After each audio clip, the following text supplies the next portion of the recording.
députés et sénateurs, vous avez un rôle à jouer pour aider à corriger les excès du passé.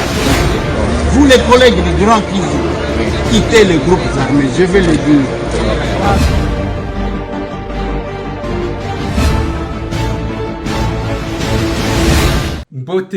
Mbote lisusu bandeko nanga, bino bandeko oyangai, tokomi lelo vendredi, le 17 février 2023, tokomi déjà vendredi,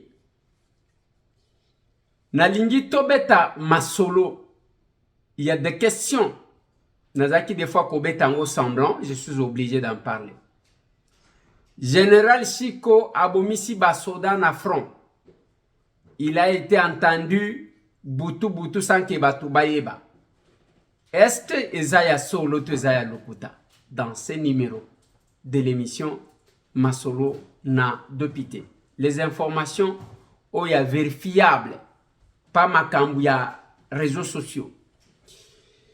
Masolo na Dopité bande konangai. Un commissionnaire et la société Kamoa, basé, je ne sais pas, aux États-Unis ou au Canada, parce que le numéro ya Canada na États-Unis est compliqué, a réagi na Otolobaki. Il y a Magui, il y a cette société, il y a ba Chinois. Dans ce numéro, je vais vous passer son numéro. Dans ce numéro de l'émission Masolona de Pité. Il s'appelle Blaise Kabamba, Balobiaza magistrat. Yende ba accusé que ye moto asala ki mabe na mwasi otolobela ki lobi Madame Tabita Elonga o ba finaki na mutu. Masolo na Dopité, c'est dans ce numéro. 4 Rwandais arrêtés ba zozwa ba carte d'électeur, mi balé en Afrique du Sud, mi balé en Lubumbashi. La vigilance toujours, la dérwandarisation. On ne sera pas distrait. Masolo. Dossier à Bako, les Bandekonangai, les 100 000 que Bako l'a perçu. Polémique sur tous les réseaux sociaux. Je vais en parler.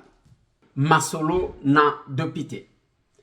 Plus de 300 maisons emportées na Mbula. Tozakuna na Njoko Punda na Kasai. Mbula ya Makasi Bandako, plus de 300 maisons ekei. Calculez tous les Africains. Ndako moko ezaka ba tuboni.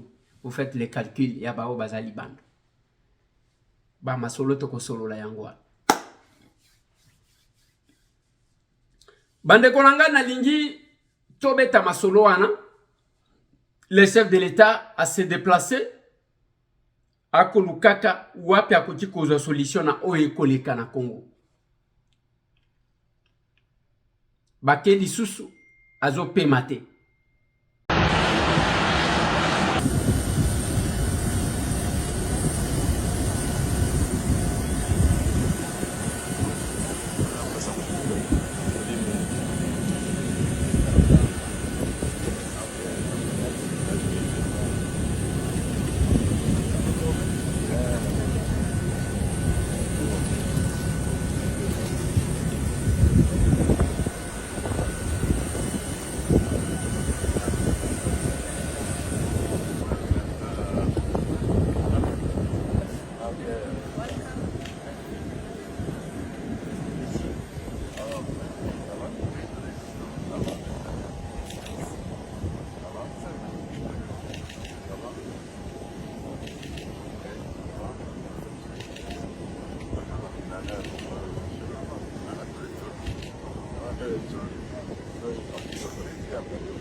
Maintenant, Ngonga Oyo, nous avons appris avec regret que ezana ba force mususu ya ba Kenya et kitina Kisangani na province ya Chopo. Bake kosala nini kuna to éviter. Sorti réellement information que nous avons reçue. Ezaya que force régionale EAC et komi kotinda batu bisika likambwezate. Ça devient plus suspect. Voilà pourquoi Bandekolanga, je préférais na émission à l'Elona aborder question en général, Chiko Chitambwe. Naebi Sabino Peba Makambu Moussous, je dois dire félicitations na Bandeko Bazan Afrique du Sud pour modèle Bazana vigilance pour na makambu ya carte bakeko kanga de Rwanda bavandisi bango na se bayoko sala nini bayoko luka carte. Na Lubumbashi, je vais vous mettre un élément commenté. Bakangi lisusu mibale au moko na 20 ans, mususu qui na 24 ans, vous allez suivre ces reportages. C'est un joli coup de filet que viennent de réaliser les services de sécurité de la province du Haut-Katanga. Ils ont mis la main sur 2 sujets rwandais qui ont réussi à se faire enrôler facilement dans un centre de Lubumbashi. Joshua Richam, âgé de 23 ans, et Sharif Kelly, âgé de 20 ans, tous membres d'une même famille, ont été présentés à l'autorité urbaine Martin Kazembeshula et son adjointe Joyce Tunda Kazadi. Dans la soirée de ce jeudi 16 février 2023, les 2 sont passés aux aveux. Après avoir été interrogés, ils affirment sans foi aux yeux qu'ils sont rwandais de père et de mère. Une occasion pour l'autorité urbaine de lancer une alerte. Nous lançons un appel à toute la population de Lubumbashi d'être vigilante. Parce que ça, c'est inconcevable. Les gens sans papier qui proviennent d'un pays voisin avec qui nous sommes en conflit aujourd'hui, se faire enrôler, c'est de l'infiltration pure et simple. Tout d'abord, parce que l'enrôlement est gratuit. On ne doit pas le faire monnayer, mais ça nous étonne de voir des sujets rwandais qui se font enrôler calmement, paisiblement, sans être inquiétés, pourtant que les Congolais même sont en train de décrier par rapport aux difficultés qu'ils sont en train de rencontrer. En tout cas, nous lançons un appel à tous les agents de la CENI d'être vraiment vigilants. Les 2 sujets rwandais sont encore détenus à la police en attendant les enquêtes pour mettre la main sur ceux qui complotent avec eux afin de déstabiliser le pays. Voilà. Wana na Lubumbashi. Ya Afrique du Sud bazwa kipe ba mususu mibale nengo zomo na bazozo bango ba document. Bwana mzee, unapasha kuambia wale bandukono wale bote Minembwe haina Rwanda. Minembwe iko Mkongo. Na mwenye Minembwe hata kwanza Kongo hata shule. Ambia watu wake mkula kwa ambassador.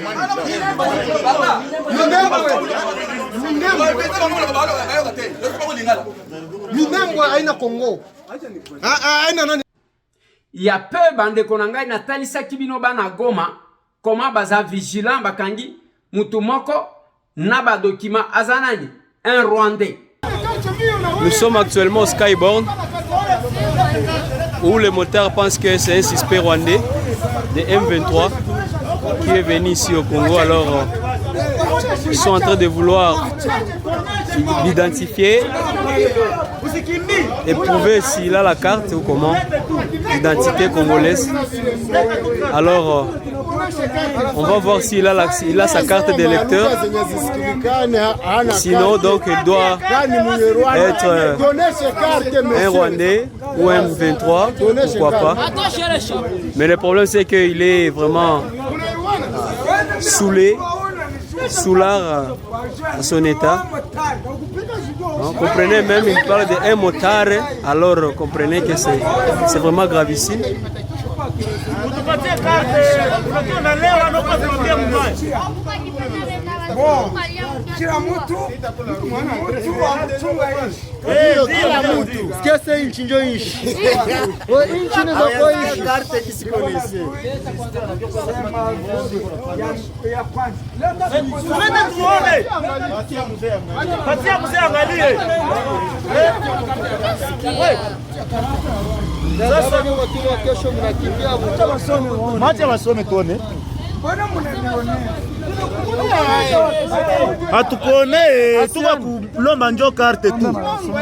Je veux savoir si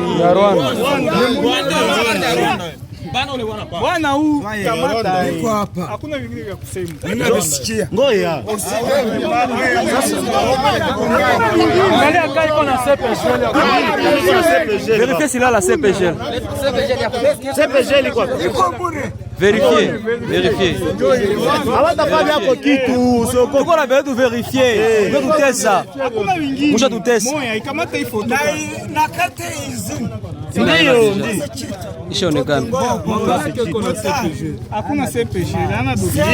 Vérifions s'il a la CPGL.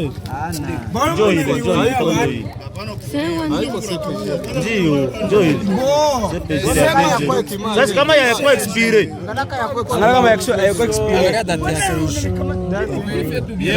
Est-ce que ni ule tena kule photo? Ile photo haiko yeye. Angalia date. Haiko yeye. Haiko photo. Angalia la depuis 2022. N'est-ce expiré. C'est pas lui sur la photo. Il concerne ile hapa haiko yeye. Basi ndio document ile. Hii photo iko kuikuze peke haiko yake. Hii photo iko yake. Est-ce que hii photo inafanya Bakuti est un Rwandais. Le Congo a besoin de vigilance ya batu nyonso. Boyokaki bakafurumweto. Bayeko bimawana que balingi batake Sud Kivu ainsi de suite. Avant-hier, ba inventé dossier moko ya keba militaire congolais ba koti sur les sols rwandais. Et bazo bosana que la vigilance ya bana Sud Kivu. Et que ça les événements nanu ba vivate lokola oba viva na Kinshasa oba kokanga bango na maboko lokola ba mbinzo. Parce qu'ils sont en train d'essayer Mikolo yo ba komelaka pema. Voilà pourquoi lobby le 16 le Rwanda a encore envoyé plus de 300 militaires sur les sols congolais, Bakote Linzela Kichanga, selon les informations données par FRDC. Na vigilance ya biso nyonso tu na koyebisaka bino ke Rwanda za makasi te. Azo profitaka na vision na biso na distraction tozalaka nango. Yango bozomo nazo dondwa avec moi bantra zanango alobi na mutu. Wewe, sema hivi, fanya hivi. Et les gens exécutent. Les jours que le Rwanda a consentir que place azaki ko pesa ordre wanezo sali malisute. Bango moko bakobana mangu, ils viendront s'agenouiller devant le Congolais pour demander pardon parce que bazomona le risque nini bakozo. Bande konangai soti bolandi ba information na front.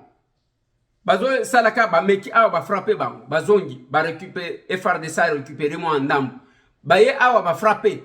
Mais pendant ce temps, la force régionale bango bazana démarche ya que ba déployer ba Kenya, ba Burundi, ba Ougandais, ba Soudanais, batuna ba kwa na bango et puis ba ko belelaka batu ke botinda ba troupe na bino. Ce gens-là qui marchent en contradiction avec mission ba pesa bango ne nous apporteront rien bande konanga. Ba komemela biso ta eloko mon côté. Ce que moi j'aime, c'est le rappel du président de la République. Bisika nyonso ya zokota ata soki balingi balobela eloko mosusu ya zongeli kaka wana. Balingi balobela eloko mosusu azongeli wana. Pour le moment zobunda ya kotalisa ba homologue na ye que la mission qui est arrivée au Congo bazo sala oyo to décida quitter ke basala. Ba komi lokola ba négociateur, ba komi lokola ba facilitateur, ba ye lokola ko organiser un dialogue alors que na mission ya ba force wana ba ye la ki angote. Même s'il fallait qu'il y ait un dialogue, ce n'est pas vous les militaires qui allez initier ça. Dialogue ezana ba o basala kabino bokenda pona komema manduki. Je suis content que l'Église catholique ait suivi les cris que nous avons lancés. Bazongeli ongana lobaki que à la rentrée parlementaire, toko kene na opération à dérwandarisation, tosenga, il y a évaluation de tous les accords que nous avons signés avec d'autres pays. Et l'Église catholique a parlé de la même chose. Ba papa nangai yabino yango. Il n'y a que vous qui restez distrait. Naba makambu oyongana zobenga makambu akocha entre parenthèses. Parce que oyo ezali ko préoccuper biso mingi eza la situation oyo agression dont nous sommes victimes. Rwanda moneli biso mingi. Pour le moment on pouvait oublier nos différends pour regarder celui qui est en face, les Rwandais, pour en finir avec lui. Ba komi ko luka ba raison o balo baboui. Ba kati signal ya top Congo na bazone bazali ko occuper parce que bazo kantunga ya makamulenge ezali ko salim. Ils sont agités. Balingi balo ba mais voilà, RDC ba militaire bazo kota nation. Nous surtout on a frappe.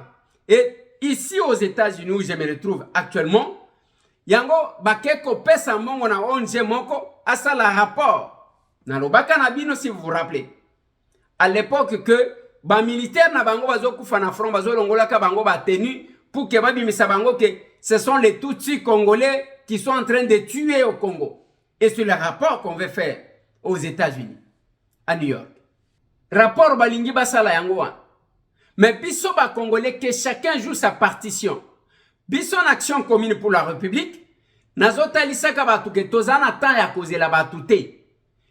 Omoni ya malamu ko sala yo sala que les Congo retiennent. Oyo akoya ko sala ya yena sima asali. Soki to tikali ka totala kananya ko banda nanya ko banda. Biso to bandi awa en action commune pour la République, système ya bilanga. Nani omona ya.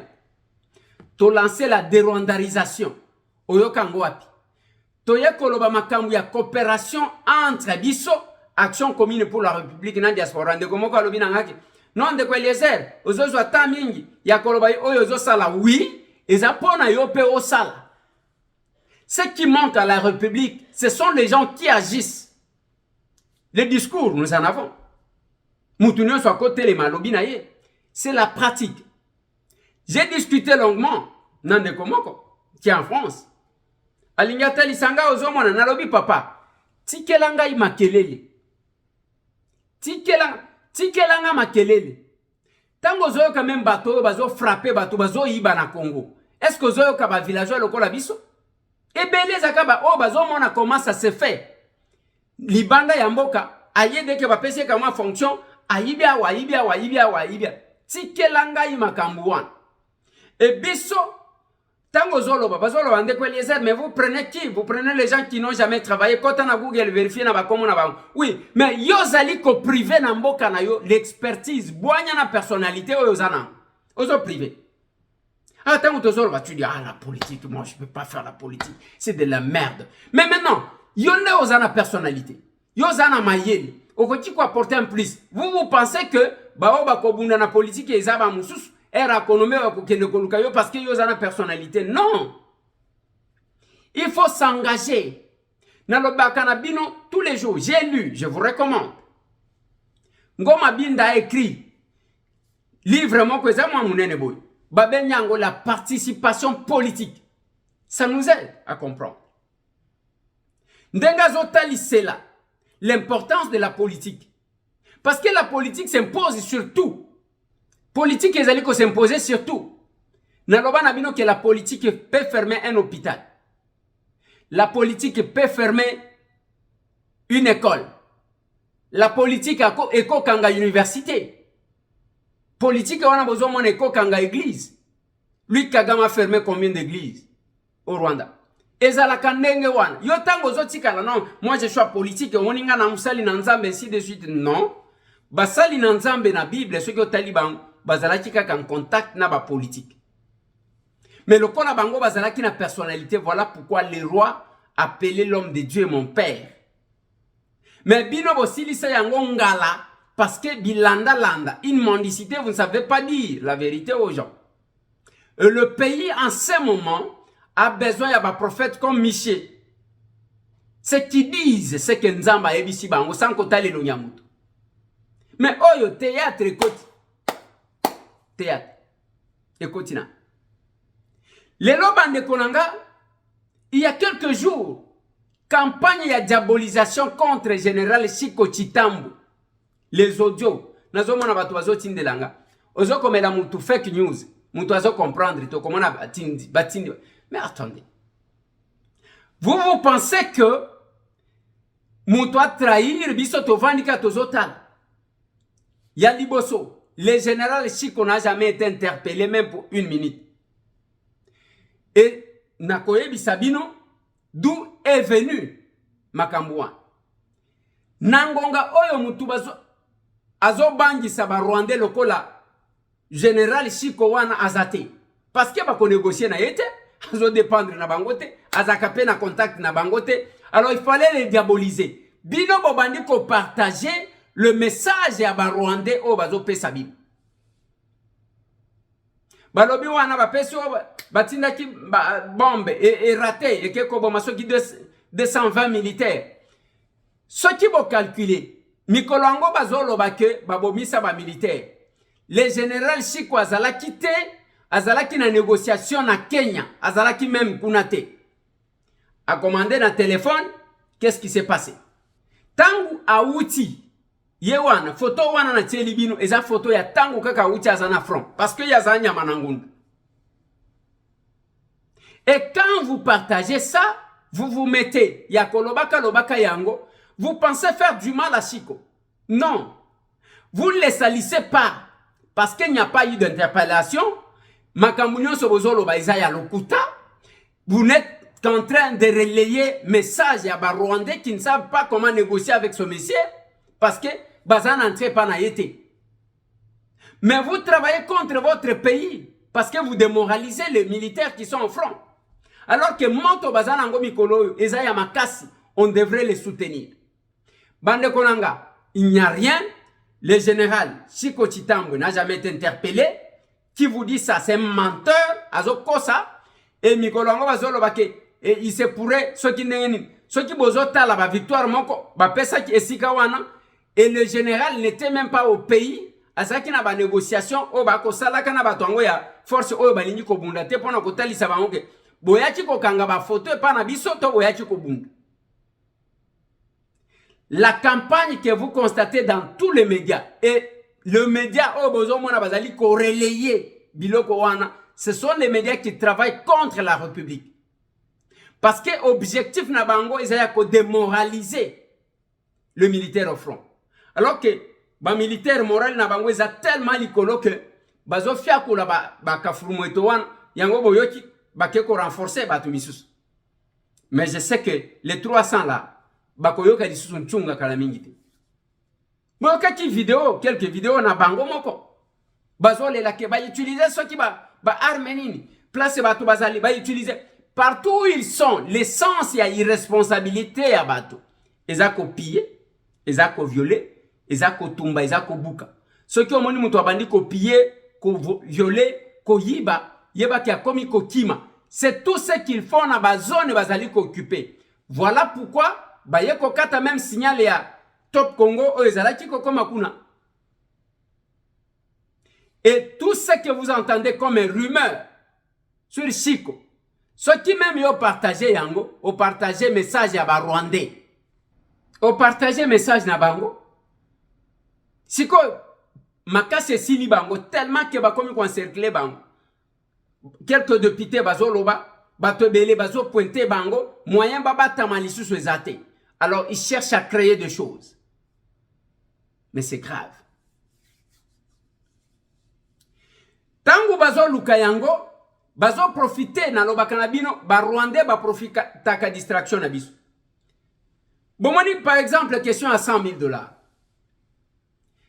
Le boxeur Bakole a sali vidéo. Il est torse nu à sali vidéo à se plaindre comment il a fait 3 mois à Kinshasa parce qu'il a un combat. L'objet moi quoi zolo bawana que partager et comme la chef de l'État et comme la Bakonzi.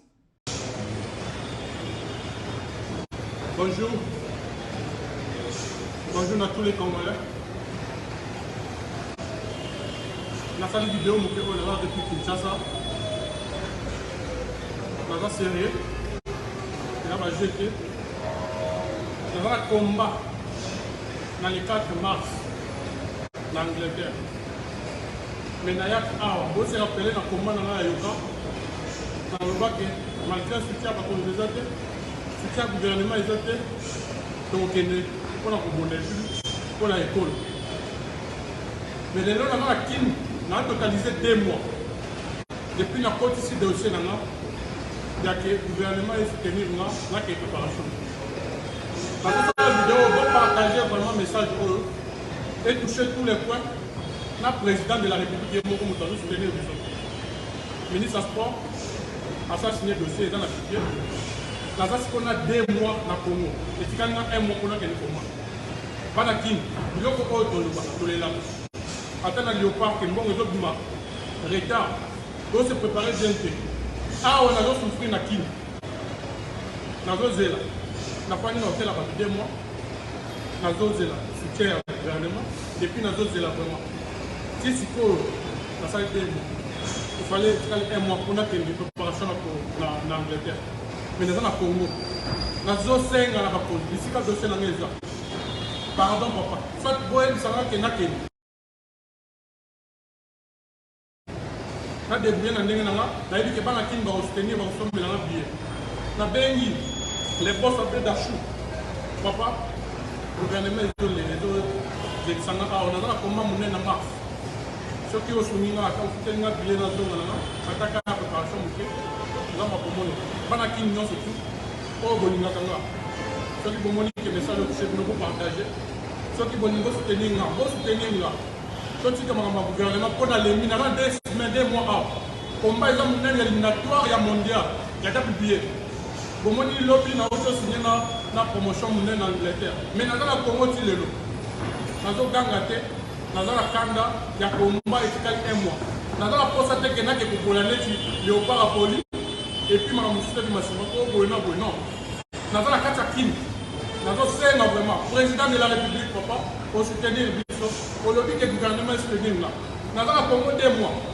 Combat préparatoire, moi. Junior a la bande déjà. Dans la Kim, dans la Vaspari partenaire était, dans le travail dans le moment, mon condition, moi, bien que pour le niveau, comment dans le niveau. Mais dans le Sénat, ici, il y a des Sénat, s'il vous plaît. S'il vous plaît, papa. Dans le Sénat, vraiment, s'il vous plaît. Si maintenant c'est l'équipe, dans un risque, mon aile est repère de commun. La série de Zambé, Boluka, Bolsala, dossier dans les Alléluia, dans le Mambo, Kana, qui se préparer pour le Mambo. Chaque boy, si on a changé de nationalité, là, tu as la Congolais. Oui, ça va. On a passe la carte en Canada.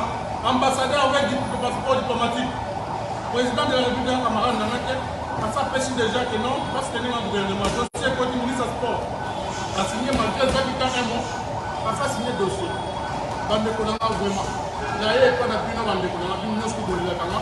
Il y a une pour le Nid, il y a toujours congolais. Là, ça la fierté à Mbokananga. Là, ça la fierté à Mbokananga. Les gens ont attaqué pour nous dans l'unité. Même message dans le combat qui a avant combat Yoka. Et c'est répété les choses dans le combat autre. Pour ceux qui est net, nous va se porter garant à pour le moment du ban. Ensuite, il y a bien pour qu'il y ait une préparation à qui. Pour l'État qui est évité. On a suivi. faut partager le message aussi, s'il vous plaît. Et comme la Tina, président de la République. Et comme partout. Et puis, merci Nabino. Quand Martin a fait, ce n'est pas les mêmes jours. Abeli babé d'achou nenge boyo ki wana zo beli la bat. Même nga ya beli la kinga.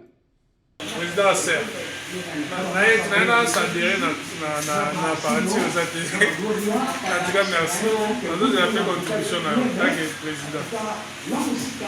On n'a pas entendu Batu Oyo Bazo maîtriser les lois comme il donner des leçons. Kolobake Martin Bakole Azo Kosaka Batu. Azana combattre parce que nous on n'est pas de ce domaine-là. Moi je ne peux pas engager un débat dans le domaine de la boxe. Ce n'est pas mon domaine. Sport wananga zaga kunate. Je ne peux pas me mettre engager un débat dans un secteur dont je n'ai pas la maîtrise.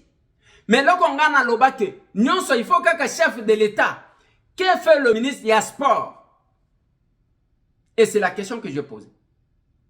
Et dans cette vidéo, Bakole dit que le ministre des Sports a signé qui, mais va bloquer quelque part. Mais en fonction de quoi le ministre des Sports a signé. Parce que Azamoulou, ainsi de suite. Le ministre des Sports, Azamoulou Bate, Azakatange, Mouana ya Sakanya, ceux qui vont éviter. Serge Konde de pas Moulouba n'est pas Kassayen. Tellement que nous sommes qui tissaka la considération tribalo-ethnique. Mais quand Martin Bakole a fait sa vidéo, vous avez commencé à insulter le chef de l'État. Et si le service et le ministre à sport et Sali Moussalate, ce sont eux qu'il faut sanctionner. Et Zay Bangonde Yako sanctionner qui n'ont pas joué leur rôle. En fonction de quoi lui, le ministre des Sports, Moutounanya Tela ke Mundu qui est signé out. Mais le service n'a pas vérifié qui te besoin qui tente. Donc vous demandez au chef de l'État, Abanako Kita. Donc à l'ongwe kuna ke Abaniko enquêter. Bon, oh bazolo ba alinya kende ko bunda wan est-ce que Zaya solo te Zaya le mais finalement bande konangai. C'est quoi le reste il y a ba institution.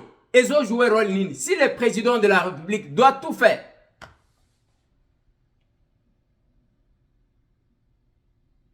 Et wana penza il faut batuba la kisa penza nini bazakana haine contre batumisus. Et là où vous tapez à côté, c'est quand vous tombez na bassesse, il y a ba considération tribalo-ethnique. Wana ça yamote. Token na objectivité dans n'importe quel pays, que ce soit aux États-Unis où je me retrouve actuellement, que ce soit na France, na Belgique.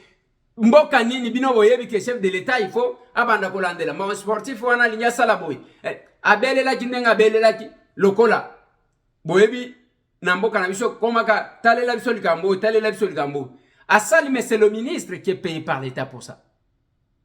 Et même temps wasala ki vidéo j'ai dit que fait le ministre ya sport. Et comme la vidéo lui Bakole a dit que ministre à sport a signaki Asignaki sur base de quoi d'une information à l'Okuta ou bien il y avait quelques éléments où il y a monaki. Nakata vidéo wana zobeli la babé d'acho ici. Et si l'argent est sorti, il faut condamner la légèreté où est salemi nakati wana. Bandeko, tozana mboka oyo, on demande, je ne sais pas qu'est-ce qu'on fait. Qui pouvait croire que moi si oyo ba nyatina mutu.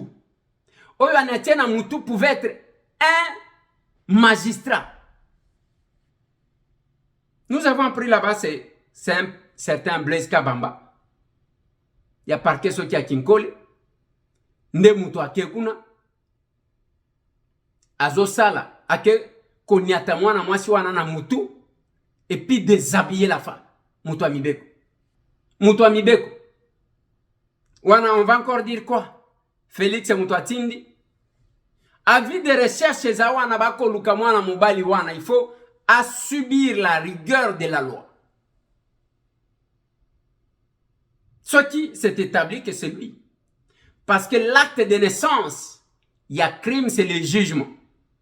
Ce qui moutouna nous va juger était à jouir la présomption d'innocence. Voilà pourquoi nous condamnons cet acte posé sur cette dame. Admettons que bakuta kimwa changwa zo yiba zana mbongo na maboko wa uchiko yiba.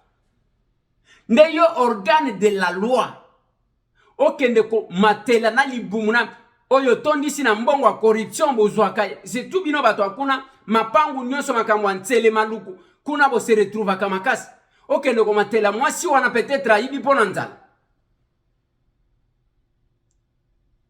lelo ba koluka ye et ceux qui veulent se distraire va se distraire là-bas. Nous restons dans la logique ya ko s'intéresser na oyo za malamu ya mabeto ko kondana kango kanenge tozo condamner mi colonios oyo.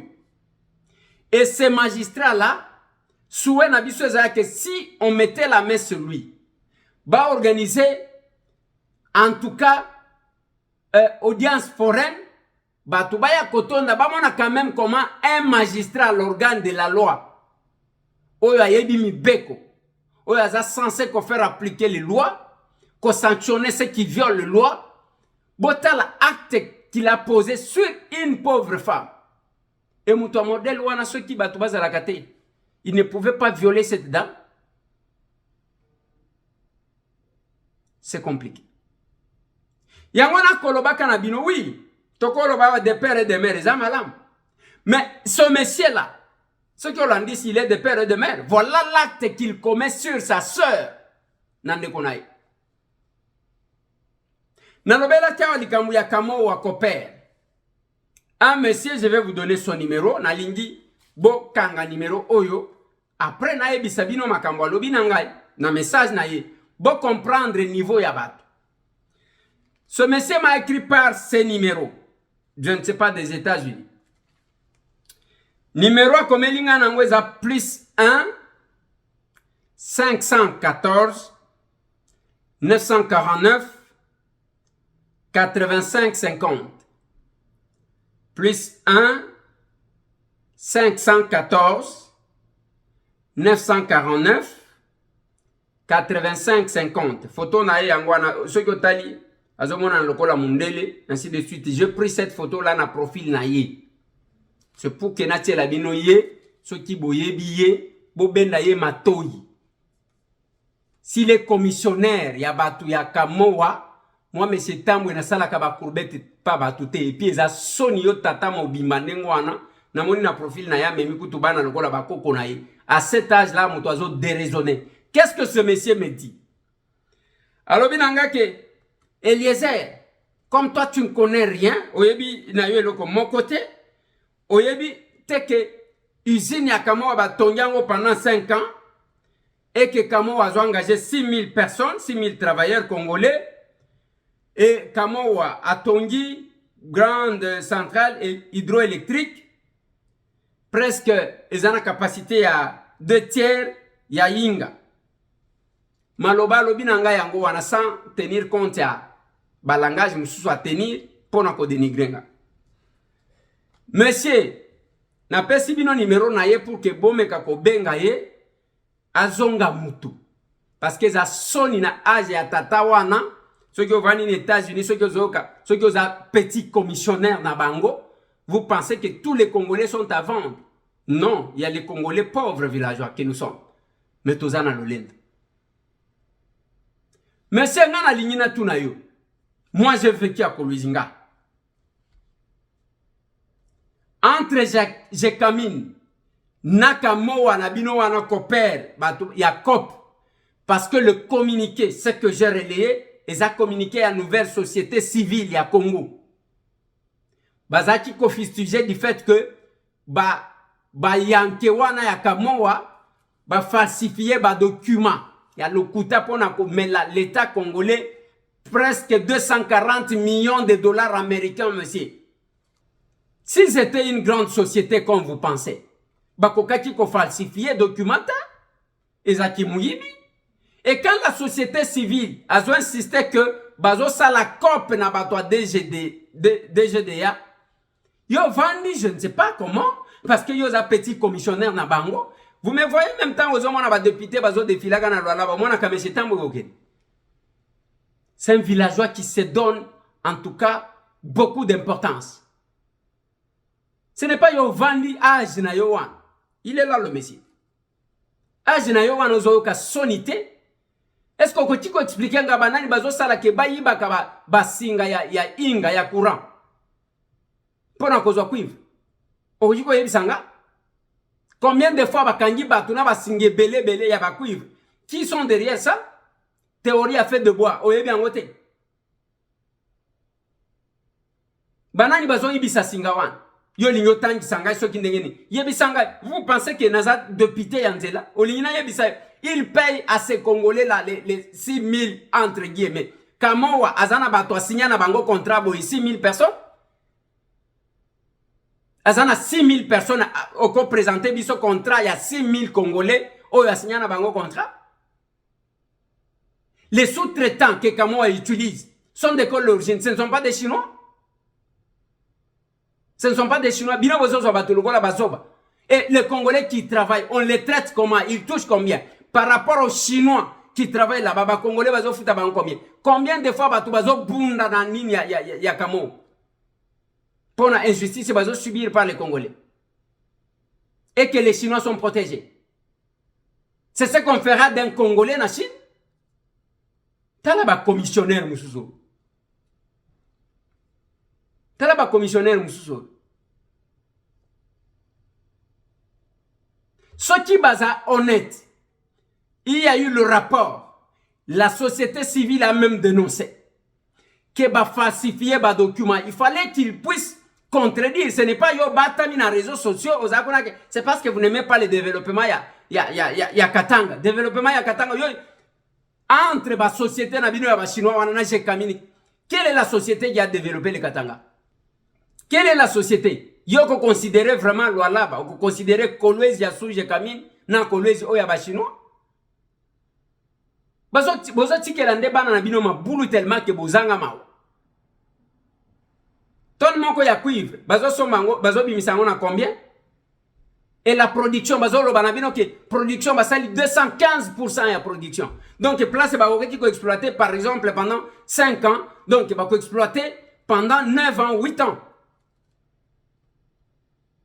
Et vous voulez que tout le monde se taise parce que bino ba petit commissionnaire boko batamanga na ba réseaux sociaux. Bande konanga tatawa na nenge bomoni numéro na yango plus 1 514 949 85 50 plus 1 514 949 85 50. Nde batu o bozomona bazo protéger. Yo bimata na kamo wango devant les Congolais o telema olo babuzoba na yo wana soki bako bambo mabanga te. Vous voulez brandir les Katanga, vous pensez que vous êtes plus Katangais que tout le monde? On est en train de piller, de saigner en blanc, à blanc les pays et surtout province Nabino, bako Nabino bakotika la nelo côté, ozo bimape koloba.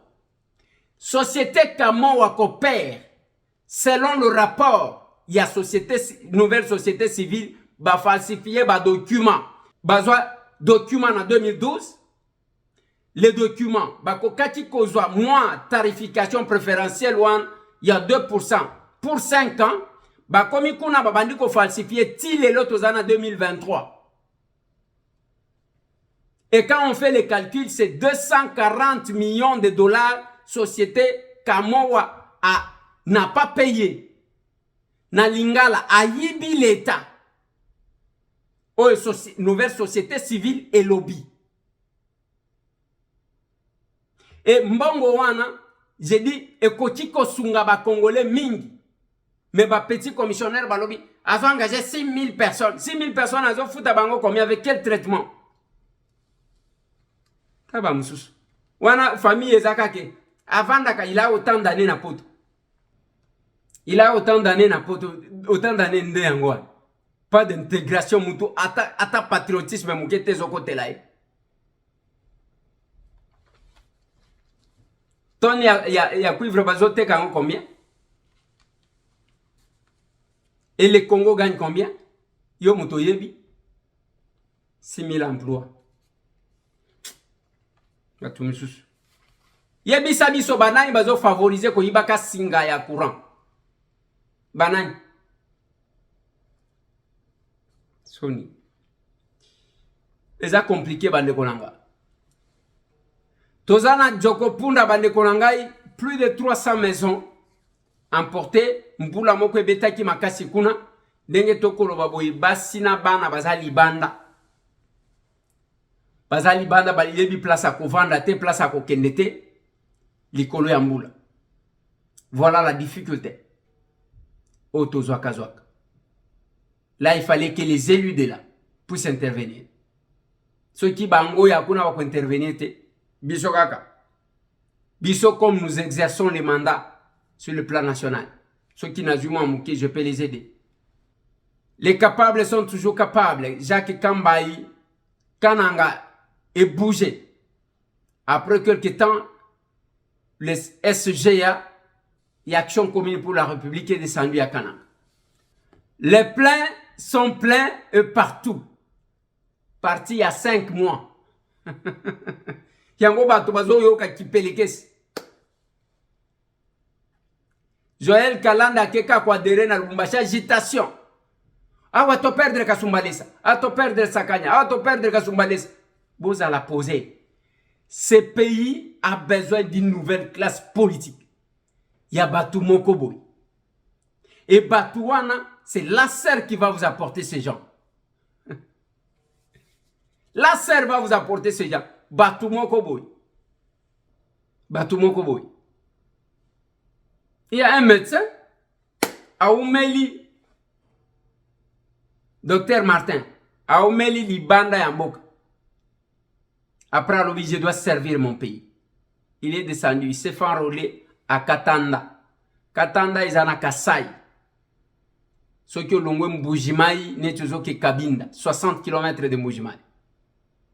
Quelles que soient les années qu'il a fait, en dehors du pays, Batubazo Lukakoyeba et Longinaye, parce qu'il y a Samutumoko qui a bien servi la République, Tangwazalaki Kuna Kombona Etikal. L'action commune pour la République. La prédication, par exemple. Je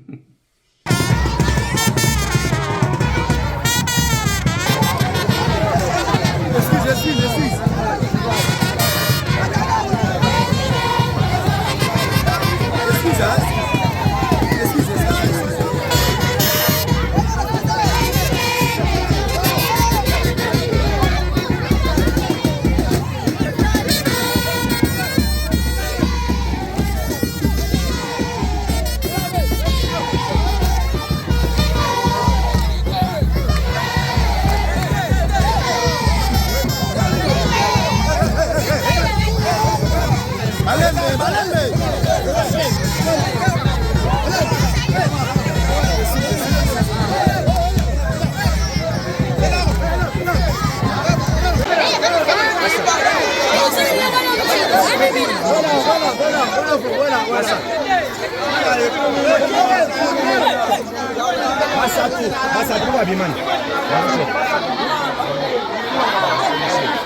Chef wa bureau qui est là, il faut dire que toi, comme pas là, il faut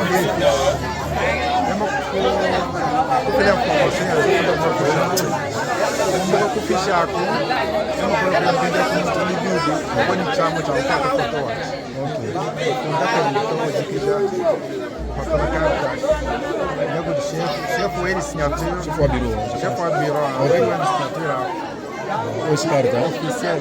Ok, c'est bien. Tu peux toucher moi pour moi. Ok, merci beaucoup. Merci.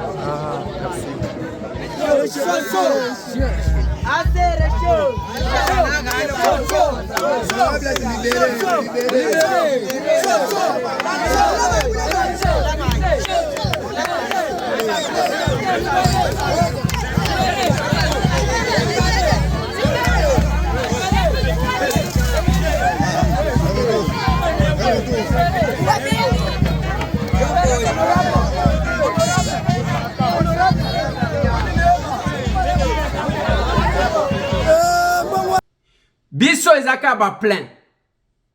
Les dimanches oyo. Les dimanches oyo. Bomoni ba capable. Ba jeune. baningisi mbujima mikolo baleli bake bakomi kofinga même parti balobi parti asika ainsi de suite. Donc soki otali modèle bana mibali wana baningisi mbujima. Maintenant je me suis posé la question, soki to kitaka na bango avion moko, donc ngana yebite soki balinga basali Bilanka Loïs, François Tizou, Adonis, capable de Yabino Yango. La grandeur d'un leader Bayeba Kango dans ce qu'il fait grand son entourage.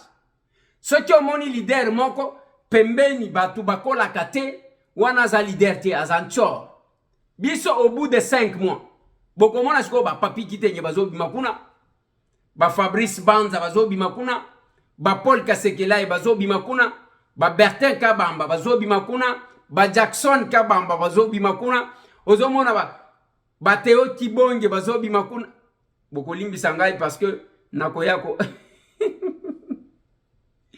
Ozi ba capable phénomène. Sotyo Keboye Nangaliem. Okitibo est capable de tout. Donc, vous allez trouver Oyena Lingwala, capable Michel, Maître Michel, même Maïsoke Katani Baye, Panaye. Les capables sont capables. Voilà pourquoi, parti wana modèle les Obangi Sabat. Des diabolisations, oh, va Keneboui. Oh, parti wana Baluba. Sotyo Keboy, Bamoussou. Assez chaud. Assez chaud. Assez Motilimobi. Allez, bon séjour na capable. Jacques Kamba ina Kananga. Na équipe na Enyoso Mobimba. Capable trésor. Au four et au moulin. A Utimbujima ya Komipe Kananga Mbalamoko. Un soldat. Parce que chez nous c'est ça. Bon séjour na capable Birlan Kalonji, François Tizoubou, capable Adonis, Ndenge Bozakuna. Bon séjour na capable Martin Bissika Zali. Bana Tanganyika Kalamingi Teboko Yamba capable Sophie Kakoudi, SG ya Acer. Na bandi boko yuki sanga sonité. Biso toyoka sonité. Lubumbashi koningana, likase zo ningana. Kolezi. OK. Donc, ce qui est Kibombo, d'un côté, Goma, Sake, Massisi, Sud Kivu, OK Newak, OK Kananga, Mbujimai, OK Kabinda, Katanda, OK Tileng. Donc, assez chaud. Les échanges patriotiques, c'est samedi encore. Nangonga ya 9h juste, comme sinon, ce qui est commis à 9h30 au Kotika la Liban. Ngai na kozonga la semaine prochaine na zozonga na Kinshasa la capitale. On va se voir avec le capable. Déjà le 21 capable Marie-France azolongwa Canada pour na kokoma le 22 na Kinshasa la capitale. Les capables sont capables. Yotika la ko rêver mais biso tozotalay. Les capables sont capables. Ceux qui ont na Belgique, Benelux, les capables sont capables. Au na France, on a capable Martin Kunda. Na oyokate. Donc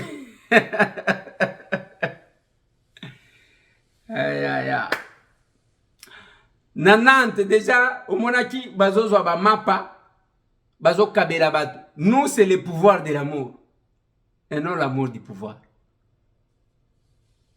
Nous, c'est l'action. Maloba ebeleti. Voilà pourquoi, tozo senga mbongo, ya ko déposer ba candidature ya ba capable. On n'a pas besoin de diluer notre vision, likolo ya mbongo. Okokome la biso na plus 243 891 515 061. Plus 243 891 515 061. Komi kombo na yo, numéro na yo à téléphone, bisika ozali, na montant okopesa biso. Toko benga yo pona ko se rassurer. Pona bao bazana États-Unis d'Amérique numéro nanga ya Kashap yangoa. Na ko pesa bino zele ka mingité, mais nazo pesa bino Kashap yangoa. On n'a pas besoin ya ko kende commandier auprès de ceux qui ont touché les sons. Yamuke biso tokozwa, yango tokosale. Et surtout, pour garder notre indépendance. Voilà, bande konanga na sukisi wana pona lelo. Dossier ASER, tozana Kabinda 102 croisement avenue Kasavubu na commune à Kinshasa. Ozotunaka tunakanga si je répète ça, ezana yango. Oye, na Kabinda 102 croisement avenue Kasavubu na commune à Kinshasa. Yaka samedi na 9h. Samedi na 9h.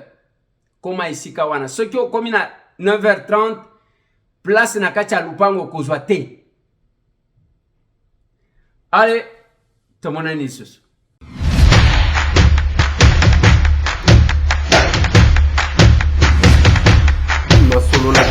Honorables députés et sénateurs, vous avez un rôle à jouer pour aider à corriger les excès du passé. Vous les collègues du Grand Kivu, quittez les groupes armés, je vais le dire.